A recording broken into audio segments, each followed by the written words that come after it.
Okay, welcome back to Sneaker Impact News. My name is Bryan the Botanist, and today our very special guest is Yadira Diaz, the founder of Gradible. Welcome, Yadira. How are you? I'm so excited to be here. Thank you for having me. We're excited to have you. So guys, Gradible is dedicated to pioneering innovative sustainability solutions that empower organizations to become more eco-friendly, resilient, and forward-thinking in their infrastructure and design. Yadira's expertise allows her to guide businesses in integrating effective waste, energy, and water management strategies, enhancing both their environmental impact and financial performance.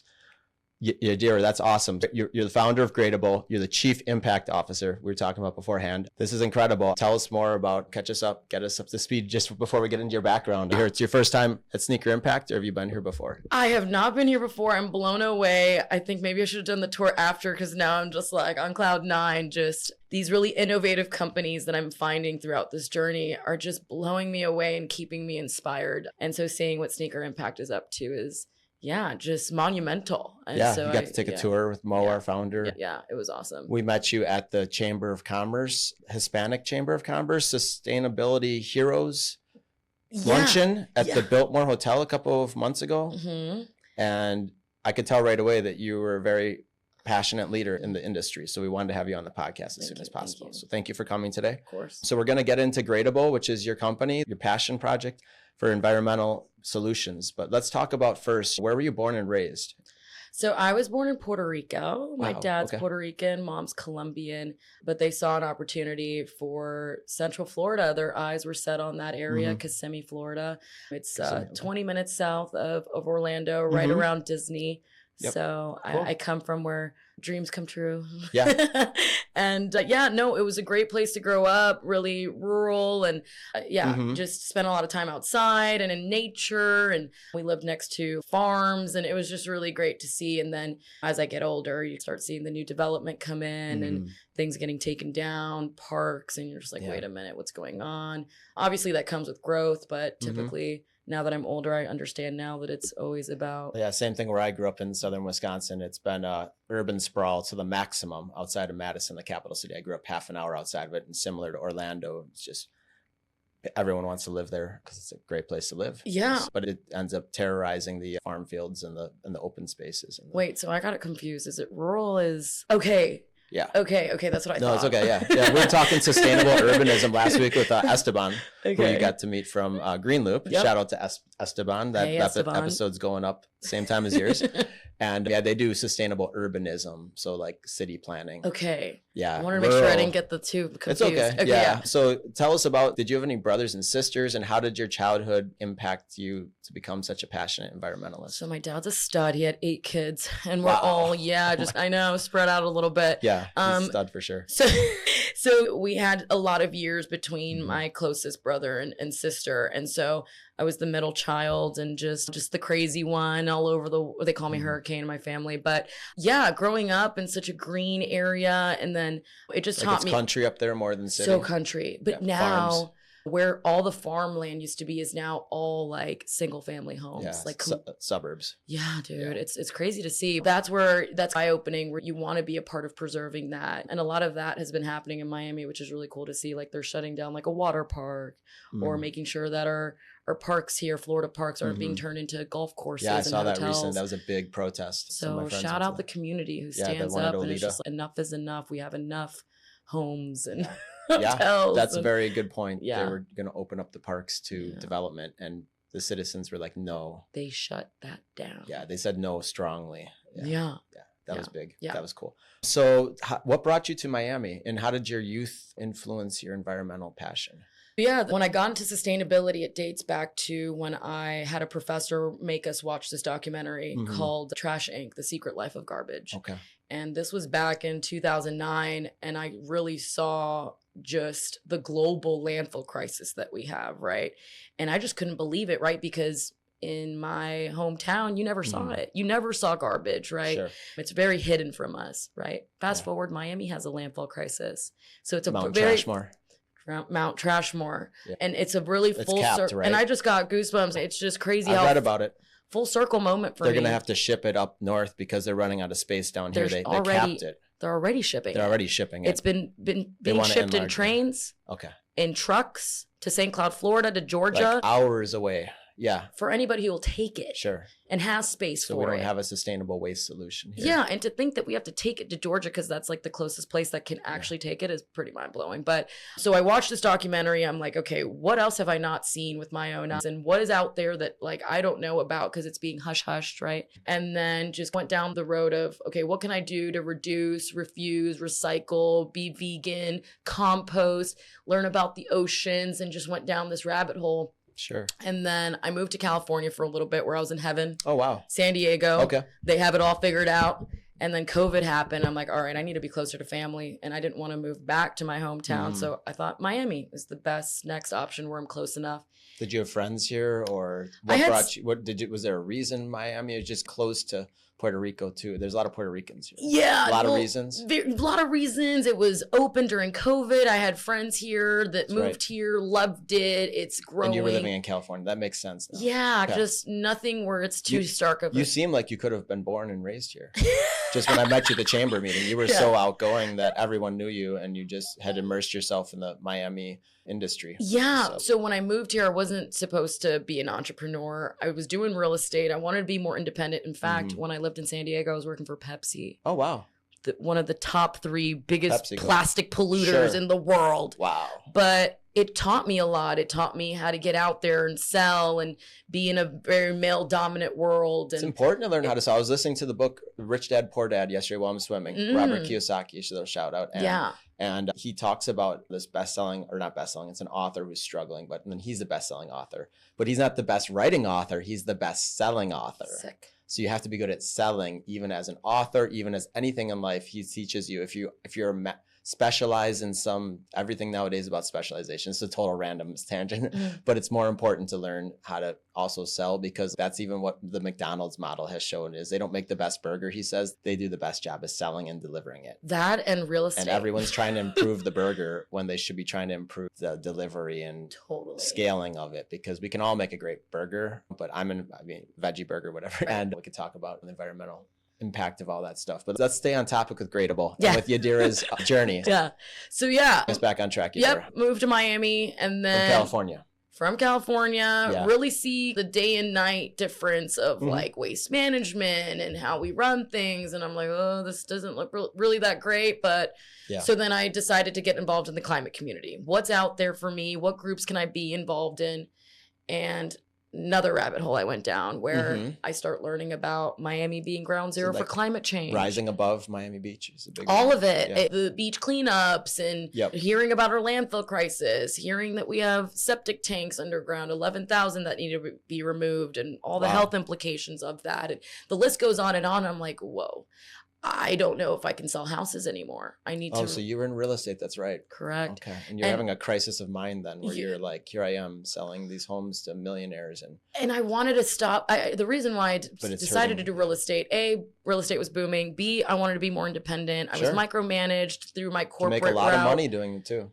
Yeah. I have friends that have done very well in real estate in Miami. It's boomed in the last 20 years. You sell one good home here and you're set for the year at least. Anywho, I was like just so taken back on how bad the situation was in Miami that I was like, okay, how can I make a difference without reinventing the wheel, knowing that the solutions are out there? And Gradible was born. Gradible stems from the word biodegradable. Yep. Originally, I wanted to grade businesses on their sustainability here. Oh, that's cool. But so it's got a dual meaning. Yeah, but Gradable and then biodegradable. Yeah. But then I realized when I'm out and about visiting these businesses, I'm like, whoa, it's actually a lot worse than I thought. Wow. And I'm not going to just helping them getting started versus grading them at this point. Where we want to make them gradable. You want to make them gradable. Yeah. Where eventually I can give them that A for action. Sure. So that's it. And some are doing a better job than others. So we're going to talk about that today. There's hotels I know in Miami Beach that care a lot about the environment. And then there's some that probably could do a better job. Absolutely. Let's dive into it then. So you went from PepsiCo to founding Gradible. Was that kind of, you moved to Miami, you got involved in the climate change movement, and then you realized that you needed to help businesses. Yeah. Because there's a lot of business here. A lot of business, tourism, it's a way for you to hotels. Use your corporate experience too. Sports. Miami has it all. Yeah. And it's this emerging global city that's compared to Dubai and Singapore. And there's so much opportunity. However, there's also a lot of really pretty Problems. Yeah. There's problems. Yeah, but that means opportunities. Yeah. Biscayne Bay was a problem. It still is. The fish and the it's worth pollution. $64 billion of economic output every year, Wow. and Biscayne Bay is dying. Yeah. Yeah. It's literally dying. Yeah. Nothing thrives in it anymore. There's so much pollution. We rely Giant fish heavily kills. on Biscayne Bay for our economy, for the port of Miami, everything that's coming in out. Recreation, What?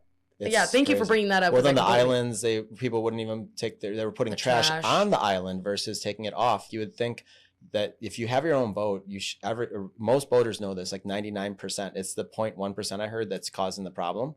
Because I know many boaters, and the people were leaving trash on. They were taking it off their boats and putting it on the spoil. They're called spoil islands. Yes. And that was a big problem. This was recently, in the last 3 months, where they had to shut down the islands because we can't take good enough care of them. Yeah, there was But then they opened them back up after they did a lot of education. There was the don't leave no trace. Leave no trace. The policy that they put behind, but it didn't work. That's the problem. It's the change in behavior. But let's talk about how Gradible. I was looking at your website this morning. It provides over 100 solutions for food and beverage, for all types of businesses to not only be environmentally friendly, but reduce waste and be profitable. Yeah. And run the business in a green way. Yeah. So tell us about some of the services that you offer to any type of company. It started when I'm out and about going to these businesses trying to grade them. I realized I didn't want to be the bad cop, right? Giving these businesses big fat Fs. So that's when I went more to the solution focused route. So I'm like, okay, what companies are in Miami right now that are out there doing good for businesses? And so I found 2 companies, Compost for Life. Okay. What they do is they pick up food scraps and turn them into compost. Yeah. And they do that for businesses and residential. And then when I met with him, he was like, hey, you should look into Lean Orb that does compostable food service packaging. So think cups, utensils, plates, but out of compostable material. Sure. And it was a perfect duo because those products could be composted with that service. Perfect. And I was like, let me start with restaurants and hotels and have this like duo of services that I offer. Okay. And so that's where I started, is those 2. And then I'm like, okay, what else is out there and who else can I represent? So I have this commission model. When I generate business for these companies on our portfolio, we make a small percentage of the business that we generate them. Okay. So we expand their reach, we represent them, we're this hub for these innovative companies. Yep. And went from those 2 to now over 100. Yeah, I saw that you have over 100 resources and businesses you can connect. Yep. Services. So product, services, technologies with the focus of waste reduction, energy efficiency, and water conservation. Okay. My biggest focus was on waste reduction originally because of our landfill crisis in Miami. Yeah, I saw your metrics on the website. I'm going to pull it up while you're talking, but under success story, it says just in the last year that you have diverted 118,358 plastic bottles, 105,000 aluminum bottles. Food scraps, you've diverted 3,700 pounds, and total diverted from landfills, 12,700 pounds. So that's great. Yeah. This is trackable. The businesses. Yeah. You're tracking it for them. You're delivering some data. Yep. Basically data is so important. We do the same thing at Sneaker Impact. You have to. Carbon saved, pounds diverted from the landfill. What that means as far as gallons of water saved, gas, like how many phones have been charged. All that is so exciting to see, right? It's like a bird's eye view of the impact that you're having, but people need to hear that and see that. And even when you put it in the most simplest terms of, like, even what we were talking about earlier about the clothing, we have enough clothing on this planet to clothe the next 6 generations. Wow, sure. Overproduction and overconsumption. When you think about those things, you're like, there's whoa. So much junk in the world. We were talking about that on our walk with our founder. And so many shoes alone, but then think about all the touristy junk that you don't really need, and it's just like consumerism at its worst. Everything's in plastic. It's going to be you see it in these futuristic movies like WALL-E and stuff, or some of these other ones. Shout out to WALL-E. Yeah, no, I love that movie.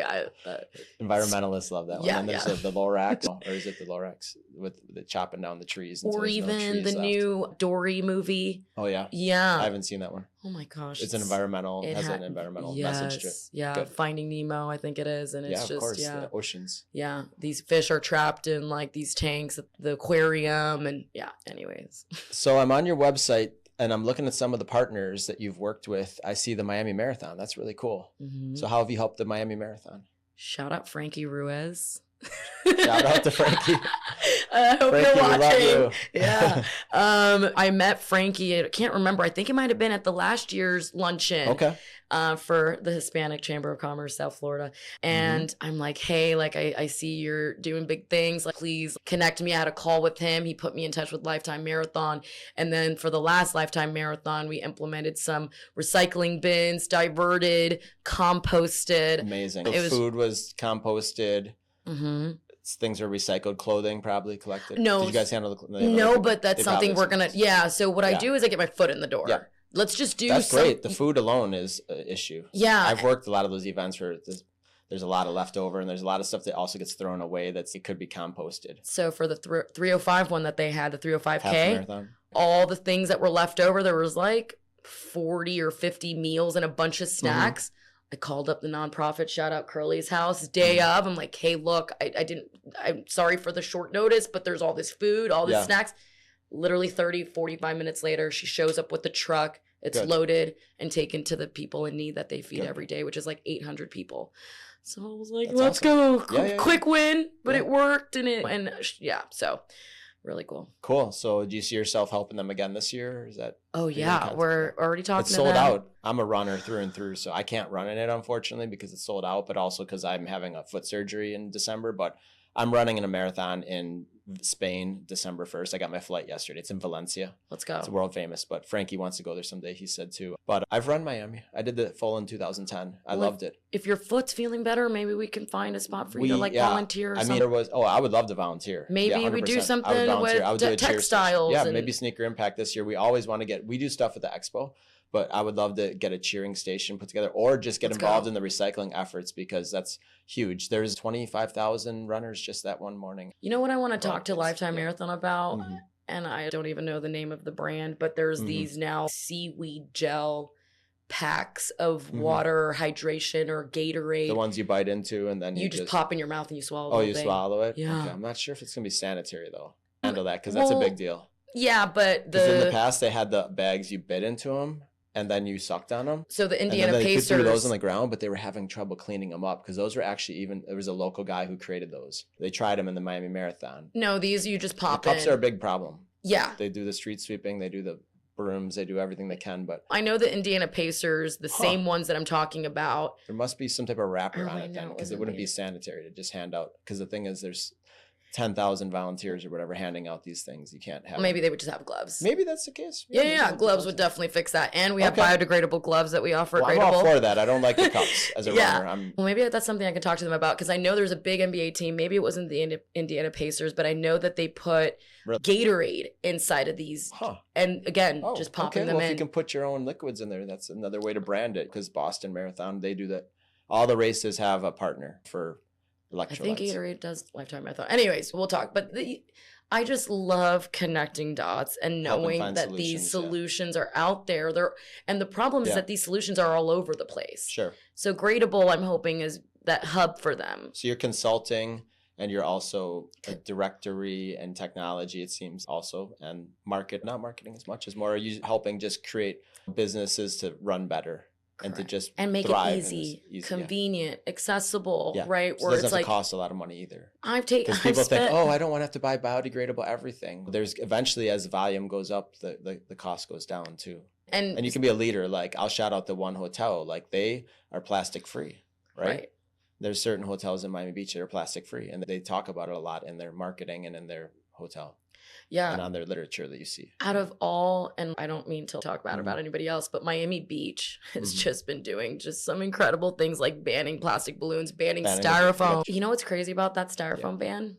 Think of a place like, what's that smoothie place, Smoothie King, that uses styrofoam for their cups. Okay. Because of that ban, they switched over to another alternative. But then imagine when other cities and places are banning these materials and now they make this domino effect where now Smoothie King now bans all styrofoam in all locations because why would they just do it for one? They would do it for all. Really, that domino effect. Companies too will start doing it before they get regulated to have to do it. Right. Because like Hawaii and Florida, we're sensitive places. Yeah. Hawaii has a lot of bans on certain cosmetics. I used to work in the cosmetic and skincare industry, and there's certain sunscreens that are banned in Key West in Hawaii because they hurt the coral reefs. Yeah. And oxybenzone is the ingredient. And so zinc oxide doesn't. And zinc oxide is safe to use on everyone, but oxybenzone is linked to like cancers and stuff. Yes. And like it's banned in Hawaii because Hawaii has sensitive coral reefs and oceans, and Miami is the same way. But literally, Smoothie King, we're not picking on you, but they should go nationwide before the whole state, before the U.S. government tells you have to ban these things. The same thing with Pepsi. They should all have a solution by now. They have plenty of money. They just need to see that it's actually good business to go green, because consumers will appreciate without being extremist about it, because there's some groups that can get a little extremist, as you've probably, there's the green pieces. Yeah. So going back to one hotel really quickly, just because I love them, and Paula, their director of sustainability, is a champion, and then she shows up for her community, but they give out sunscreen and it's coral reef safe. Sure. Back to Pepsi and Coke. Look, we are all very dependent on plastic. Plastic is everywhere, right? And aluminum. Now found in some parts of our body that it shouldn't be there for men and women. But Pepsi and Coca-Cola are doing these things where they're funding recycling programs, or for example, Replenish. They have this free recycling program that's powered by Pepsi. And essentially what happens is, now Pepsi can offer a free recycling program at no cost. There's data and metrics involved. There's even money back from the material that's collected. So you get a kickback. Oh, really? Yeah. And then you get this really cool app. You schedule your pickup. It's very seamless. Really? I didn't know about this. And they don't just take Pepsi, and they take Coke products. So a business or a school could organize this now. And now they have a free recycling program. Everyone wins. Everyone gets money back. It's like just great. Yeah. So even though, of course, there's so much improvement. Innovative solutions need to happen with packaging and with bottled water, especially. Like I have a cross-country team. I stopped buying bottled water a couple years ago, but I'm no saint. No one is. Right. And this is what someone who is an advisor of the company advised me, is none of us are perfect. Every single one of us has an environmental impact. Yes. I just flew to Chicago to see my family last weekend, but I hadn't seen them in 6 months. But anyways, we all have an environmental impact. Even when we're vegan, even when we're plastic free, we're still not plastic free. And there's still carbon being used all the time in our planet. We have to use it with our banking system and with our transportation models. We don't have it set in place where any of us can be perfect. So we have to support each other. And I think that's what Gradible, and your personality is great for, and background is not lecturing people, but supporting them. Right. So I think that's really cool. So that's what I see what Gradible doing, is you're coming in and helping the Elser, Hyatt Centric, Vantage, Conrad, Factory Town, Miami Department of Development Authority, some other great organizations on here. Tell us about some of these. Like we're in the partner section now. So. Yeah. For me, I've just been trying to be as strategic as possible. First-time founder, first-time entrepreneur, and just navigating what that looks like. It's been an incredible journey. But for me, just knocking on every door, showing up, never going away, and finding the people who get it. I'm going to probably talk about the Elser Hotel right now, which is a Highgate property.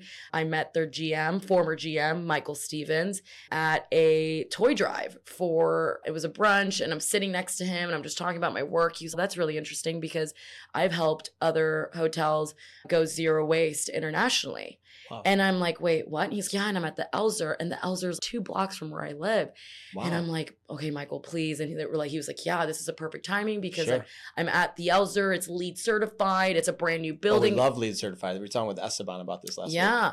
And he was like, where's the Elser? Let's give him a little bit more of a shout out. So the Elser is right by the Heat Arena, right in front of the Port of Miami on Biscayne Boulevard. Wow. 616 keys. On Biscayne. So right by the NBA arena. By the bay. Okay. And it's 2 or 3 years old. Gorgeous building. Their stock just went up. Some of the Heat players live there. I don't know who, but So they have residences and their hotel. So it starts with the brunch. I go and meet Michael. Michael's, look, we want to do this. I want to do this. I've done this before. I'm just shocked that we haven't done this. We have the staff to do it. Sure.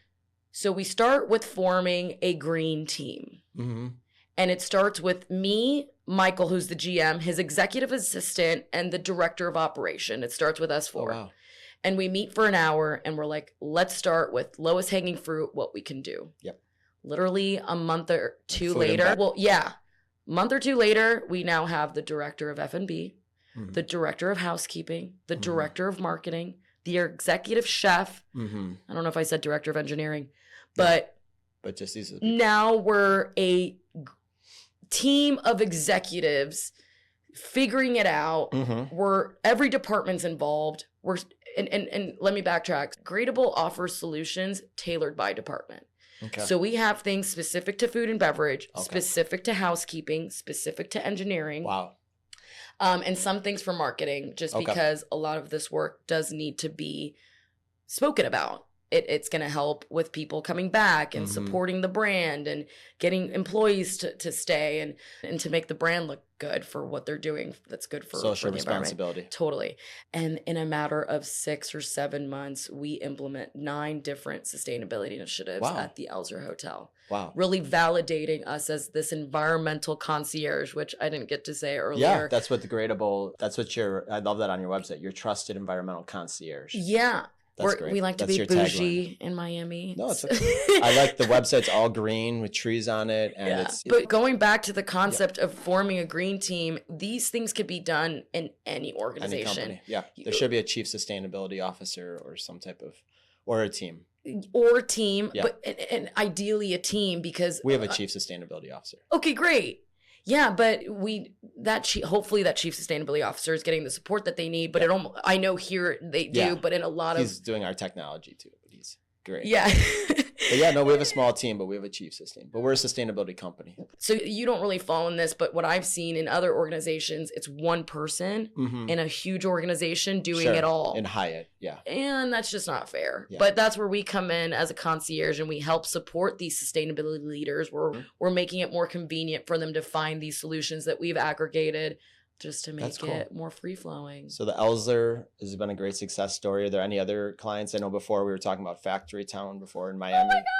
I don't want to, Yeah, Factory Town. just because I like music, so I can mention them. Let's go into music. I focused on hotels because they generate a significant amount of waste. I actually will take the time right now to say that Miami-Dade County residents generate 4 more pounds of solid waste Mhm. every day I saw the stat. than Is the it average like American. 10 pounds versus 5? or No, something? it was It's like 7.9 that we generate every day Okay. versus 3.9. Got it. Yeah, I saw this stat recently too, as well, that Miami-Dade County generates more waste than the nation on average. Yes, So which is it's- why we have a landfill crisis. Yeah. And then It's also a lot of tourism, I think. perfect that and you waste. mentioned that. Yeah, and then also businesses that serve the tourists. When I look into it, Yeah. when tourists come here, Mhm. they double those numbers. Sure. Yeah. They're all buying disposable stuff in the Keys and in Travel the beaches. size. Yeah, they're going to Miami Beach and they're servicing all the places that. And plastic. Yeah, it's all And plastic. to-go containers. And Sure. it just... Take out meals. Yeah. I It's got all, goosebumps again. I like No, this. there's a major problem, and there needs to be. That's why, like, Sneaker Impact addresses the major problem of footwear that's getting wasted in the U.S. And you're addressing the amount of waste in general with everything, with the whole businesses, and there's such a need. So hopefully, it's great to see some of these organizations like Miami Marathon and Factory Town. Yeah. How does Factory Town get involved? Yeah, let's talk about that. Hotels was really hard, even though there's this big push on ecotourism and more sustainable tourism. It was just a very unsustainable path for me. Knocking down the doors, getting to the decision makers. They're busy, high season, all that. So I like going to music festivals too. Mhm. And I'm going to them and realizing these aren't really set up for No, most of them aren't. sustainability either. Yeah. So Lifetime Marathon was a great opportunity. It's this massive marathon, a lot of people, a lot of waste. And so Similar to a music festival. Similar to a music festival, and then Factory Town. So I'm going to Factory Town, I'm going to Club Space. That's where I go to dance, to move. It's in Hialeah. Hialeah, which Yep. is near Miami. It's a part of Miami. Yeah, so for those who My don't bad. know. I thought it was Wynwood. I you're actually okay. haven't been inside Factory No, Town. you're right, because 3 Points is in Wynwood. But so for Points. everyone who doesn't know what Club Space Oh, is. you work with 3 Points? Yeah, they're under Club Space. Oh my God, that's incredible. Yeah, I'm the biggest 20 Points fan, so we're going to talk about that. Yes. And yes. Okay. So it's Club Space. It's in downtown Miami, next to 11. David Sinopoli, we can give a shout out to. Yep. And Coloma and Lucas. And so Club Space is this great place where people come together for house music, techno, all that good stuff. And then they opened up Factory Town in Hialeah in an area that's predominantly for car garages and shops and just this like more of a warehouse concrete area. Yeah. But then they come in, they buy this space, they bring green infrastructure in. They do just an incredible job at getting, they use Tree Sources. Shout out Tree Sources. They're on our platform. Oh, wow. And they got like old trees that would have typically been grinded and they moved them to Factory Town. And it's this oasis. Wow. And it's just awesome. But then I've heard a lot about it every year for Miami Music Week and stuff and Art Basel. It's a major venue. I'm ashamed of myself for not having gone, but I used to go in the past. Yeah, I'm going to get you in there just so you could see. And now what we've done and let's give a shout out to Club Space too, because I noticed and I saw it on their social media. I've been there in the past too, in the last 10 years. I love it there. I've only gone a handful of times, I would say, but they have been a super green business. They have, and is that okay? Wow, because I saw them. They removed straws, they removed plastic cups, they removed a lot of things. They offered, I think, boxed water. I don't want to assume too much, but they offered a lot of healthy snacks too, like coconut waters, and I'm missing a ton of stuff. But I know they have yoga on Saturdays. My friend Nick is the yoga organics. So Love there's Nick. So many people that are associated with them, and I know that the owners are extremely caring people, because I've met them and we all know who they are in the community. So we're getting goosebumps. But tell us about like that success story. So I can't take credit for that stuff that's happened at Club Space. But they were always environmentally friendly people. Foundation, right? Yeah. And then there's always room for improvement. So what I did when I came in, I started doing things for Factory Town and getting things like recycling in place and getting that stuff picked up, the plastic. Yeah, we not officially yet, but for their 3 Joints event, we launched the full sustainability program. So we were already doing the recycling and getting sure that stuff had chain of custody, so it wasn't ending up in landfill, which is a lot of. Yeah, can you show a client that it's 100% getting recycled? I don't want to go too much of a rabbit hole. Absolutely. I have a company out of Brickell that upcycles plastic into merchandise. Oh wow. Products, operational products, furniture.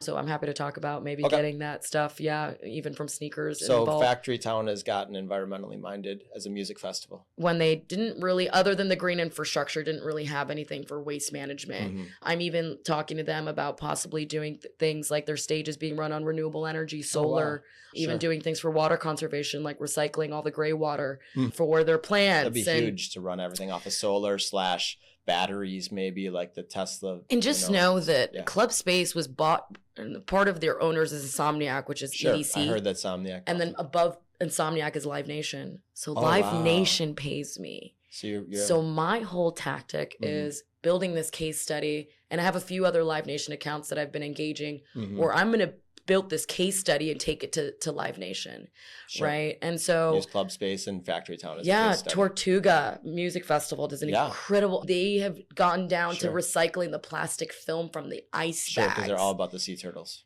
Yeah, I just love, and music is a great way to bring people together. It unites us all. And then you have the dancing. People are feeling good about what they're doing. They're recycling, and everyone's in a better mood. They're part of something beautiful, and there's music. It's just awesome. Yeah, I went to a music festival in Albania a couple of times for Anjuna Deep, and they are very environmentally minded. They leave no trace, and it's Anjuna Deep out of the UK. So I would go to Albania, and we were in the middle of nowhere on this hidden coastline, and it was about 5,000 people.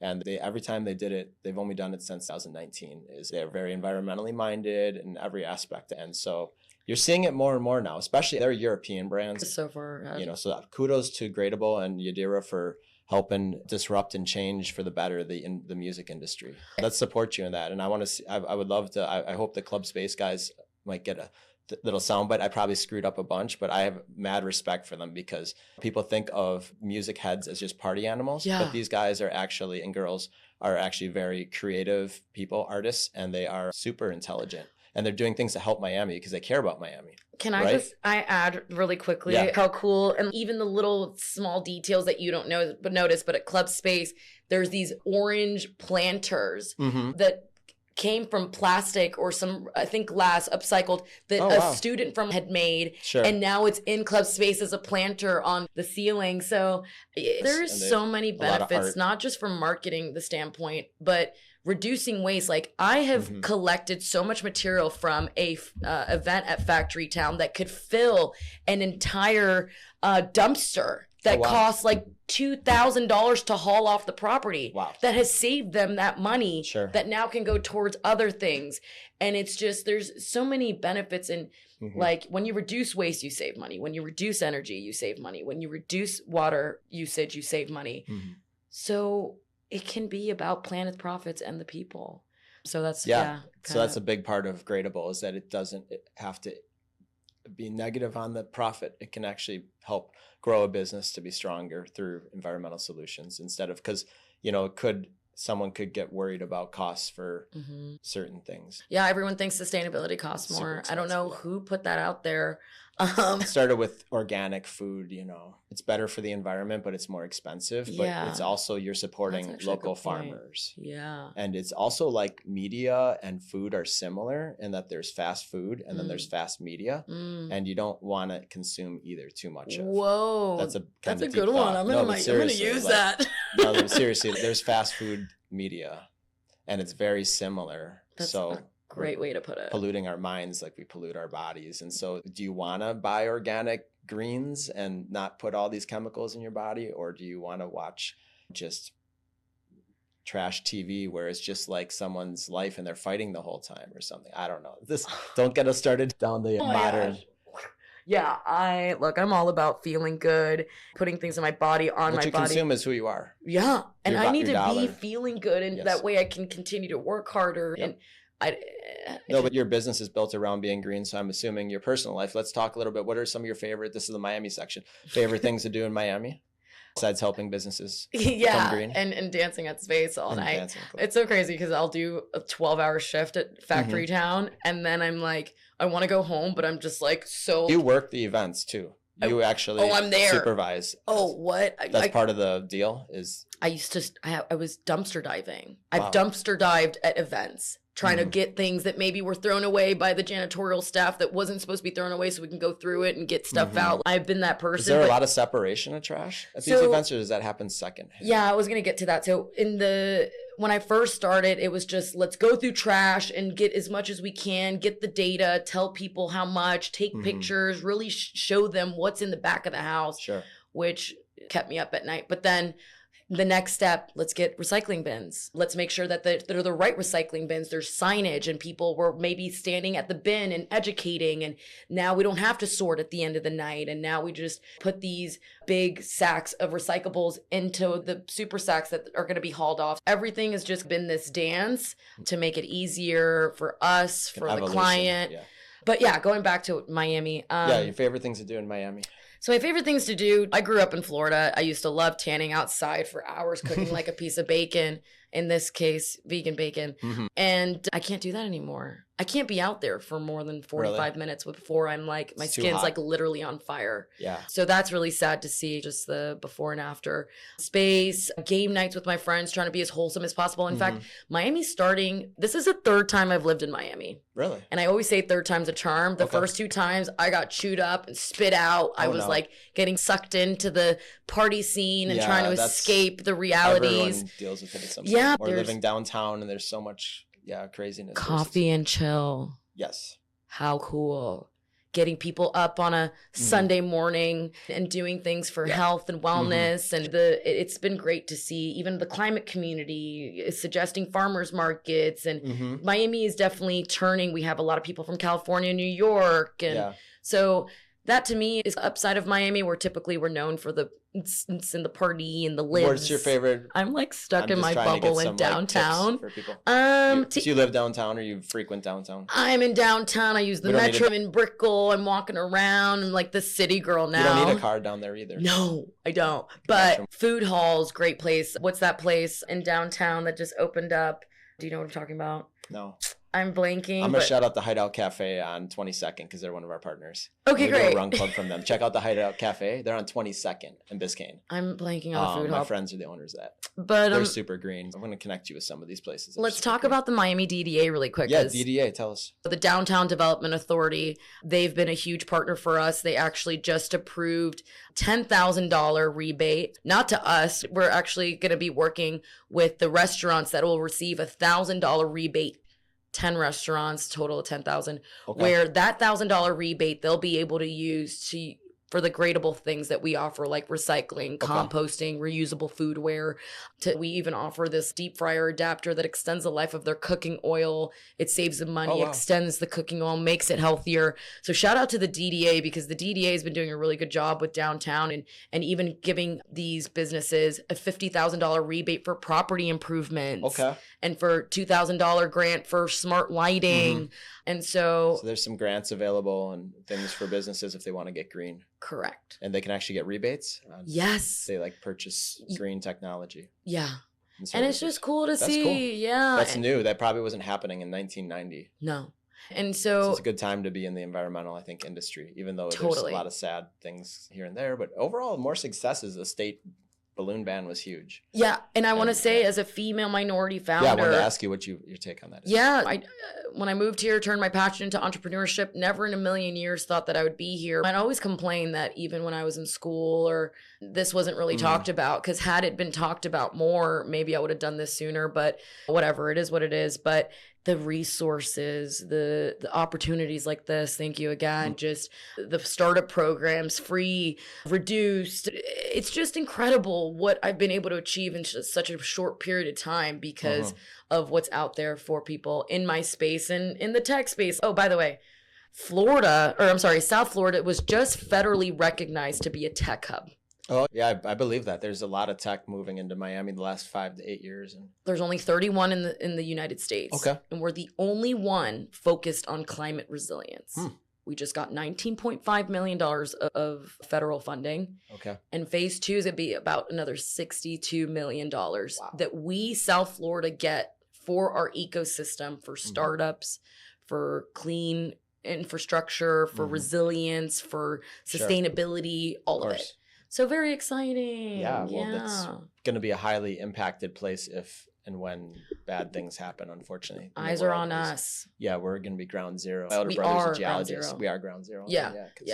Our sea level, we're not more than of a couple feet above sea level. So it's very, I've seen it. The sunny day flooding in Miami Beach and the king tides and the floods when it isn't even a superstorm, but it's going to flood more in the future. I wasn't raised here, but something that stood out to me, Francesca from the county, she was like speaking at an event and she said something that like blew my mind, because I have the example of not being able to tan outside as much anymore because it's just beaming. She said something and I teared up. I'll never forget it. She was like, it's never been this windy in Miami, in like near the coast. Yeah.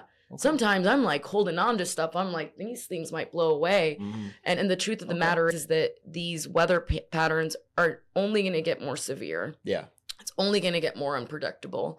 And that's just the reality of it, where I even tell people, and this is super grim, and I'm just going to say it, this is going to be the coldest summer for the rest of our lives. Oh, no. So that means it's going to keep getting hotter. Yeah.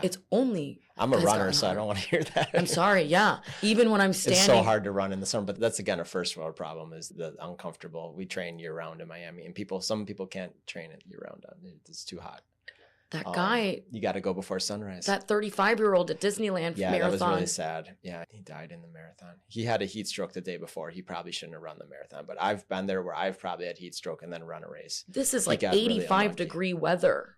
It got 90 something that day, 95. Okay. But when he was running, I read the story. It was at like 6 a.m. Not to minimize what happened to him. He died. But it was like 75 to 80 degrees at 6 a.m. when he ran. But he had 35-year-old. He'd had a heat stroke the day before watching his stuff. Yeah, I remember him, like the video. He was a TikTok influencer. Yeah. And it's very sad. I have a cross-country team, and I have people I train with in run clubs, and we always talk about these things. We talk about electrolytes. We talk about fueling up. We talk about our sleep scores. We talk about our stress. So we're always, but you're young and you think you're like, earth, you're untouchable, but they call the heat here the silent killer. and it's just killing more people. Really? And you just don't see it. You don't hear about it. And then, of course, not to mention that as sea levels continue to rise and all the multi-million-dollar homes along the coast start to flood. Well, we were talking about before the podcast flying cars, weren't we? Hold on. That when those people need or new boats, homes. they're going to need boats to get to their fancy. Not just that. The highest ground is inland. Sure. And so your poor areas are going to become correct. The so fancy areas. I think it's Overtown or Little Haiti. I've heard about this, yeah. They have the highest ground. Some of the poorest areas in Miami have the highest ground. The problem with that is climate gentrification continues to be a problem where when those people need to go more inland because the sea levels are going to continue to rise, and they will continue to rise, that those people are then bought out. They don't have the financial literacy to know that they're not getting a good deal. And now with that money, they can't be in Miami anymore. They have to go even more inland where there's less opportunity, less public transportation, hotter. There's going to be less land in general because the Everglades can't be developed. We're like a little not even area of residential. You can see it when you fly in very well. You can see it on a map, is that South Florida is like a sliver of land along the ocean that's developed, but then most of South Florida is actually the Everglades. And as the sea level increases, I don't know where they're going to put people down here. So I think people are going to have to move more into other parts of the U.S., to be honest. Not that we're going to talk too much about the Everglades, but I just want to add that. Sure, we can talk Everglades. I just don't want to be too doomy and gloomy. I know there's a ton of federal aid. They're working on restoring them by, taking sugarcane plantations and restoring them. And they're also like removing like ditch lines they dug and stuff and water. It's all Florida engineer, whatever department of, and they basically, it no longer flows like it's supposed to. Miami Beach was a marsh back in the day. It was a wetland, and now it's filled in. They filled in so much of South Florida. So we're a man-made environment, and we just have to manage it now to the best we can as environmental stewards, is my take. Because we're all environmental stewards of the earth. Yeah. Because we're all impacting it. So we have to be stewards. That's an important word. Like that, a steward means a caretaker.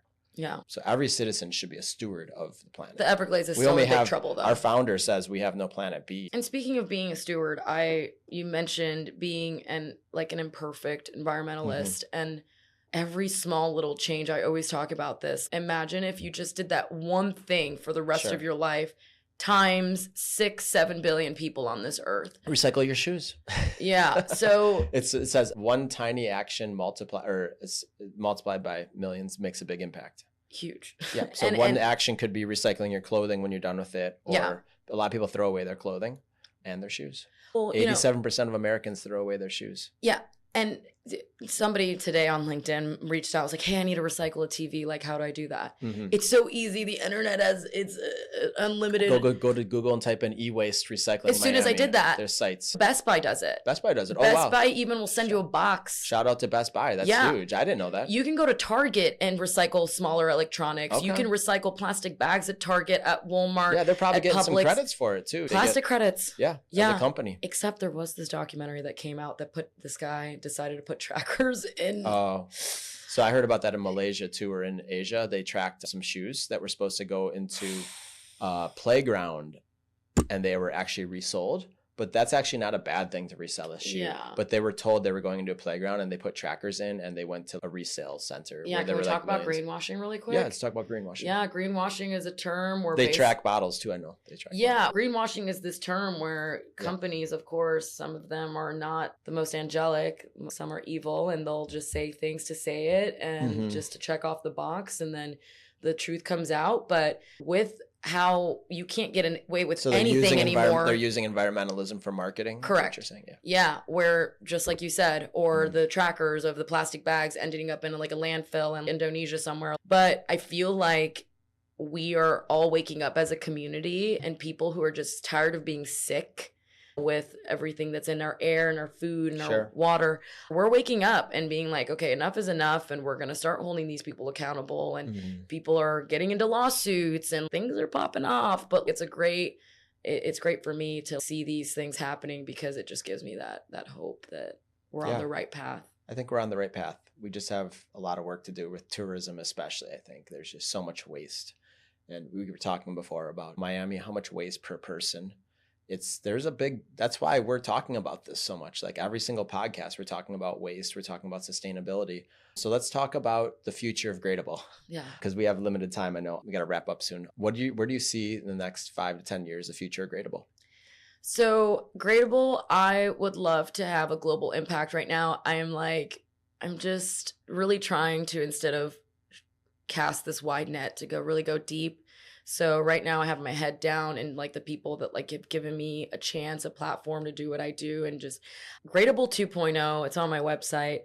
I want to be a climate tech company. Okay. And even though we technically could be considered one, we don't have our own tech right now. So what I'm thinking as far as streamlining the process and being a scalable company, because right now we're a startup, is an online client portal where you, whether you're a client or whether you are somebody who wants to have an impact, because I have independent contractors under me. Mm-hmm. It's a team of all women right now. Wow. And they use our platform as a resource in their pocket to plug and play. And so what like a directory of green. Yeah, they green use businesses. Everything that we offer that when they're out and about, they can use to make awesome. an impact on both, because they make money and also because it helps the community. But Gradable 2.0 would basically be this portal for both reps that want to be for Gradable and clients to be on there and be able to communicate, see what's new, see the data and metrics, maybe even communicate amongst each other. But okay, that's it. Yeah, awesome. Really excited. So anything else you want to share with us before we wrap up today? I know we're going to leave an inspiring message, but is there any other projects or things dear to your heart that you wanted to talk about while you're here today? I guess going back to the ELSA really quickly, I think it's important to shout out that the impact that we had in such a short period of time and how we were validated and we have these things that are pending. Mm-hmm. I took that to Highgate, their corporate office. Okay. And because of that, they were like, oh, wow, like you actually, made a difference. We want to open up doors for you and other locations. So let's start with South Florida. Mm-hmm. And so I'm hoping that then that trickles into the rest of Highgate, which is 500 properties internationally. Wow. Oh, wow. That would be a big model to move on so just a little inspiration that when you are strategic and when you collaborate, and I'll leave it with this, is there's this African proverb that I love, and that it's if you want to go fast, go alone. Mm-hmm. And if you want to get further, go together. Yes. I know that one. Yeah. I can't stress enough that even if it's not about the environment, maybe it's something that you're dear to you, of like hunger. Maybe you were hungry. Maybe you grew up in poverty. There's so many different environmental and social causes that you can support. There's literally thousands where just do that one thing and you'll feel good, I promise. And you'll even save money. Even going back to not bringing your own refillable bottle. You'll save money. Sure. Turning off the water when you're brushing your teeth over time will save you money. Leaving the lights off will save you money. Adjusting your thermostat. I have the FPL program where they installed something on my air conditioning. Yeah. And they can do it for water heaters too. And they are allowed then to change it throughout the day and save you like $10 to $20 a month. And I'm not home, so my cats don't care. Donating blood, they'll give you $50 gift cards. I have that. Recycling, everything can pay money, that has to do with giving back, composting comes back to you. Yeah. Sure. Yeah, that's so your inspiring messages start somewhere. You don't have to be perfect. Is that kind of me recapping? Yeah, I like that. Yeah, just do one thing today. That's a good message. I love it. Awesome, Yadira. So how do people connect with Gradible? So we have Instagram, Gradable, LinkedIn, Gradable, our website, gradable.co. And you're big on LinkedIn. Yeah, and I love LinkedIn. Yeah, I see you on LinkedIn. I've also seen you do a lot of like talks where you're sharing. Lately, I love organizing panels and bringing people that I know that are doing these things to talk about it, bring more awareness. People love. Well, let's get Sneaker Impact involved with Gradable. We want to be a big part of Gradable with the flooring you saw today, with the materials, with the opportunity for them to also host a box. Like, it's free and they can get really good sustainability value out of it. And we're all working hard, I think, together to help make this planet a better place. So keep up the great work, Yadira. It was great having you on today. Thank you so much. We'll have you back in the future. This is the first time, I'm sure you're the first of many times we're going to share Yadira with you guys. Okay. Thank you for coming on again today. Thank you guys for listening. Awesome. Okay. Bye.